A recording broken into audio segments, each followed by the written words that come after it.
देश के सभी सीनियर सिटीजन को मेरा प्रणाम। दोस्तों, माता पिता हमारे सीनियर सिटीजन हमारी आधारशिला होते हैं। समय और इनकी ज़रूरतों को देखते हुए हमारी सरकार द्वारा इनके फेवर में कई सारी सुविधाएं, कई सारी स्कीम्स निकाली जाती हैं और हमारी न्यायपालिका भी इनकी परिस्थिति को देखते हुए इनके फेवर में कई सारे जजमेंट पास करती है। तो आज की इस वीडियो में मैं ऐसे ही एक लेटेस्ट जजमेंट के बारे में बताऊंगा जो कि सीनियर सिटीजन के फेवर में हमारी न्यायपालिका द्वारा दी गई बहुत बड़ी राहत है और इस जजमेंट का प्रयोग हमारे सीनियर सिटीजन ऐसी ही परिस्थितियों में अपने मामलों में भी कर सकते हैं। नमस्कार दोस्तों, मैं हूं आपका एडवोकेट विवेक पांडे और आप देख रहे हैं आपका अपना चैनल लीगल पोजर। दोस्तों, अगर अभी तक आपने हमारे चैनल को सब्सक्राइब नहीं किया है तो सब्सक्राइब अवश्य कर लें, क्योंकि लॉ से रिलेटेड ऐसे ही कंटेंट हम आप तक लाते रहेंगे। दोस्तों, माता पिता बच्चों का फ्यूचर बनाने के लिए अपना सारा जीवन निकाल देते हैं, पर वही बच्चे जब बड़े होते हैं अपनी मनमानी करते हुए उन्हें परेशान करते हैं, उन्हें टॉर्चर करते हैं, तो उनके दिल पर क्या गुजरती होगी। ऐसे में अगर हमारे सीनियर सिटीजन को भागकर कोर्ट का सहारा लेना पड़े तो इससे बड़ा दुर्भाग्य क्या होगा। पर हमारी न्यायपालिका हमेशा ऐसे सीनियर सिटीजन के लिए ढाल का काम करती है। दोस्तों, आज मैं जिस केस के फैक्ट बताऊंगा वो मामला एमपी का है और जबलपुर एमपी हाई कोर्ट का लेटेस्ट ऑर्डर है। दोस्तों, केस टाइटल है Chakradhar and others versus collector district magistrate and appellate authority और इसका केस नंबर है WP 272727। ये केस 2024 का है। दोस्तों, इस केस में मध्य प्रदेश के जस्टिस विवेक अग्रवाल ने अपना आदेश पास किया है। मामला एंसेस्ट्रल प्रॉपर्टी यानी पैतृक संपत्ति से जुड़ा हुआ है, जिसमें एक व्यक्ति द्वारा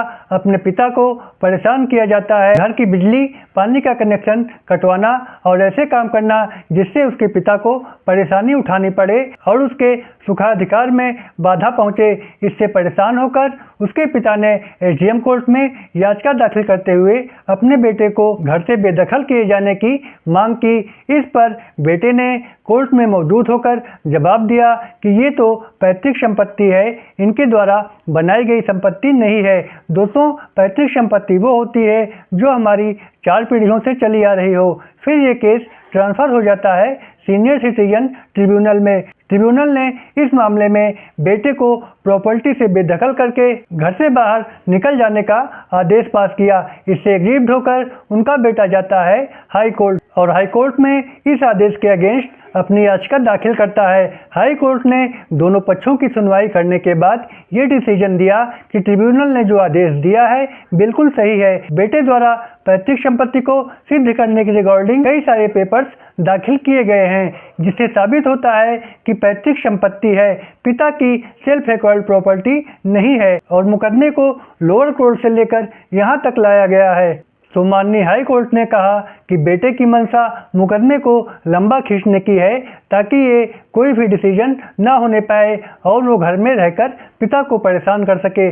बेटे का कहना था कि मैंने पिता पर डोमेस्टिक वायलेंस का केस किया है जो अभी विचाराधीन है, तो जब तक उसमें कोई फैसला ना आ जाए तब तक ऐसा कोई ऑर्डर न पास किया जाए। हाई कोर्ट ने टिप्पणी करते हुए कहा, डोमेस्टिक वायलेंस का मुकदमा महिला संरक्षण के लिए होता है, न कि पुरुषों के लिए। सो डोमेस्टिक वायलेंस का केस करने का यहाँ पर कोई मतलब ही नहीं है, जबकि डोमेस्टिक वायलेंस के केस में एक महिला घर में रहने की मांग करती है। यहाँ पर डोमेस्टिक वायलेंस का मामला ही नहीं बनता और बेटे की अपील खारिज करते हुए उस पर 10,000 रुपये की पेनल्टी फाइन करते हुए बेटे को घर से निकल जाने का आदेश दे दिया। तो ये था माननीय हाई कोर्ट द्वारा सीनियर सिटीजन के फेवर में पारित किया गया महत्वपूर्ण आदेश। दोस्तों, वीडियो पसंद आई हो तो लाइक करके चैनल को सब्सक्राइब करें और वीडियो को अधिक से अधिक शेयर करें। फिर मिलेंगे एक नए विषय के साथ, तब तक के लिए good bye and thanks for